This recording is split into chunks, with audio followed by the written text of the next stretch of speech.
आप में से शायद ही लोगों को यह पता हो कि सिलीगुड़ी मेरी जन्मभूमि नहीं है, लेकिन हाँ, मेरी ये कर्मभूमि ज़रूर है। आपको पता है, जब आप तीर्थ के लिए द्वारका जाते हैं तो वहाँ पे वेद द्वारका और द्वारका दोनों हैं, और कहते हैं कि अगर आप दोनों द्वारका का दर्शन नहीं करते हैं तो आपका जो तीर्थ करने का जो मकसद है वो पूरा नहीं होता है। एक द्वारका जहाँ कृष्ण का जन्म हुआ, और दूसरा द्वारका जिसे कहते हैं वो उनकी कर्म भूमि मानी जाती है। यानी कि व्यक्ति के जीवन में जितना महत्व उसके जन्मभूमि का होता है, उतना ही महत्व उसके कर्म भूमि का भी होता है। जब मैं यहाँ पे आई तो मुझे ये शोरगुल पसंद नहीं था, मुझे रातों को नींद नहीं आती थी, लेकिन आहिस्ता आहिस्ता धीरे धीरे मुझे इससे प्यार हो गया। ये शोरगुल मुझे अच्छी लगने लगी जब यहाँ से दुर्गा पूजा का विसर्जन होता था। ढोल के थाप अच्छे लगने लगे, शोरगुल की आदत हो गई। कहने का मकसद है कि कुछ ही वर्ष हुए हैं और मुझे इस शोरगुल से इतनी मोहब्बत हो गई है, इतना लगाव हो गया है। तो मैं उन लोगों के बारे में सोच रही हूँ जिन्होंने प्रत्येक दिन सिलीगुड़ी को बढ़ते देखा है। मैं उन लोगों की बात कर रही हूँ जिन्होंने वो दौर भी देखा है जब इन्हीं सड़कों से होते हुए टॉय ट्रेन गुजरती थी। और धरोहर के तौर पे हम आपको यह भी बता दें कि ये लायक भवन जहाँ आप देख रहे हैं, तस्वीर भी लगी हुई है, यहीं से होके टॉय ट्रेन गुजरती है। घर में बड़े बुजुर्ग बताते हैं कि पहले का सिलीगुड़ी और अभी के सिलीगुड़ी में बहुत फ़र्क है। पहले शाम ढलते ही लोग घरों में सिमट जाते थे, डर लगता था। ये आपको इतनी ऊंची ऊंची इमारतें जो इस वक्त आप देख रहे हैं, ये हरियाली, ये सारी चीज़ें नहीं थी, ये ऊंची बिल्डिंग नहीं थी, ये बड़े बड़े होर्डिंग्स नहीं थे। ये उस दौर का सिलीगुड़ी है। और अब जब ये लॉकडाउन की वजह से सुन सपाटा पड़ा हुआ है, जहाँ देखो वहाँ सन्नाटा आपको नज़र आती है, लोगों को अच्छा नहीं लग रहा है, लोगों को परेशानी हो रही है, लोग इससे उबरना चाहते हैं। लेकिन कोरोना काल ने हमें घरों में कैद किया है, और कहीं ना कहीं अगर हम बात करें तो घरों में कैद रहना इस वक्त हमारे लिए भी बहुत बेहतर है। और शायद वापस से उसी हलचल, उसी शोरगुल को जीने के लिए कुछ समय का ये जो लॉकडाउन है उसे हमें मानना पड़ेगा। उस ना चाहते हुए भी इस लॉकडाउन से हमें प्यार करना पड़ेगा। हम रोड का यह स्वागत मिठाई का दुकान, शायद ही सिलीगुड़ी में कोई ऐसा बचा हो जिसने स्वागत की मिठाई की दुकान की संडे की यानी कि रविवार की क्लब कचौरी का स्वाद नहीं चखा हो। लेकिन आज वह भी बंद है। हालांकि सोशल डिस्टेंसिंग के लिए आप देख सकते हैं कि मार्किंग किया गया है, लेकिन ये वीरान है, सुनसान है। और ठीक यही तस्वीर महानंदा ब्रिज की भी है। वह ब्रिज जो शहर के अंदर प्रवेश करने का पहला ब्रिज है, ये महानंदा ब्रिज।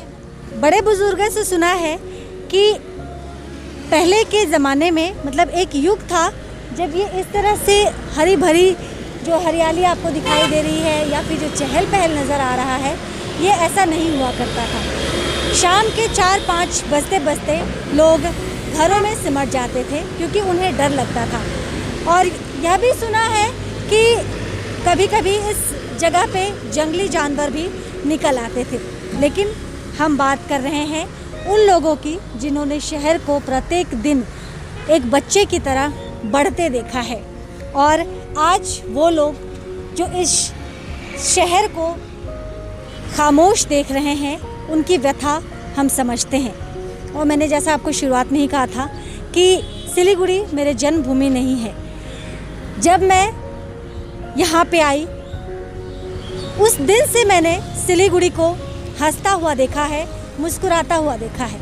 और शायद मैंने भी कभी कल्पना नहीं की थी कि ये वीरानी मुझे काटने लगेगी, क्योंकि शुरुआत में आदत नहीं थी इस तरह के शोरगुल में रहने की।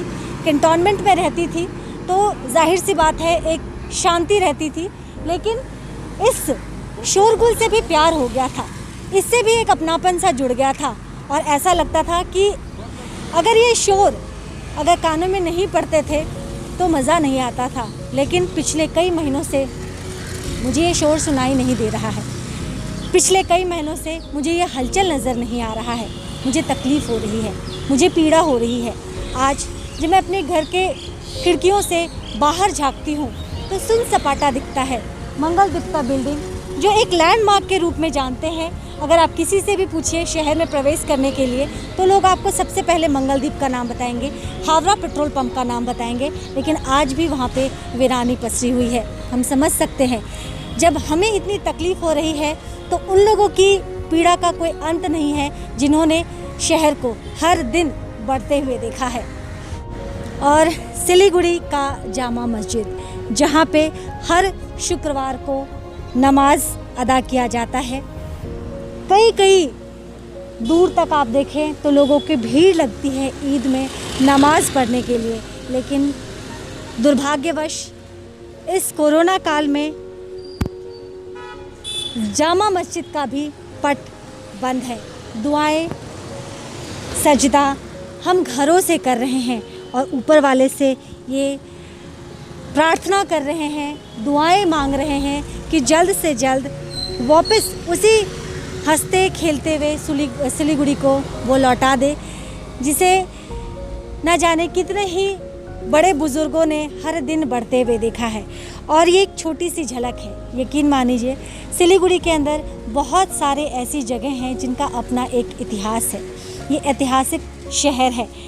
दार्जिलिंग के लिए जब आगे बढ़ते थे, कहते हैं कि ब्रिटिश काल में इन्हीं जगहों से होके टॉय ट्रेन भी गुजरा करती थी। हमने आपको लायक भवन की वह तस्वीर भी दिखाई थी, जहाँ से ठीक आगे उस घर के आगे से होते हुए टॉय ट्रेन आगे का फासला, दार्जिलिंग तक का फासला तय करती थी। हम समझ रहे हैं कि यह कठिन समय है, सभी को तकलीफ़ हो रही है, सभी को पीड़ा हो रही है। यंगस्टर जिन्होंने इस ब्रिज को बनते हुए देखा है, मॉल को बनते हुए देखा है, जब उन्हें यह सुनसान सन्नाटा पसंद नहीं आ रहा है तो आप समझिए वो लोग जिन्होंने शहर को अपने आगे बढ़ते हुए देखा है, हर दिन पनपते हुए देखा है, उन्हें कितनी तकलीफ़ हो रही है। लेकिन अभी भी कुछ ऐसे लोग हैं हमारे शहर में जो इस कोरोना को गंभीरता से नहीं ले रहे हैं। घर में रहने की हमें बहुत ज़्यादा ज़रूरत है और हंसता खेलता मुस्कुराता हुआ सिलीगुड़ी तभी लौट के आएगा जब हम इस अपने आप को इस लॉकडाउन के पीरियड में अपने आप को घरों में कैद करेंगे। कैद करने का मतलब है कि लॉकडाउन के नियमों का पालन कीजिए। कहा जाता है गुवाहाटी के बाद पूर्वोत्तर भारत का सिलीगुड़ी दूसरा सबसे बड़ा नगर है। रिपोर्ट्स बताते हैं इस नगर में लगभग 20,000 देशी और 15,000 विदेशी पर्यटक प्रति वर्ष आते हैं। ज़रा समझिए मुश्किल वक्त से गुजर रहा है, किन मुश्किल वक्त से गुजर रहा है यह मानव जीवन। हमारी एक छोटी सी भूल और सब कुछ खत्म। हम सबको इंतज़ार करना होगा उस सवेरे का जिस दिन इस कोरोना नाम का ग्रहण खत्म होगा। तब तक धैर्य, संयम और हिम्मत।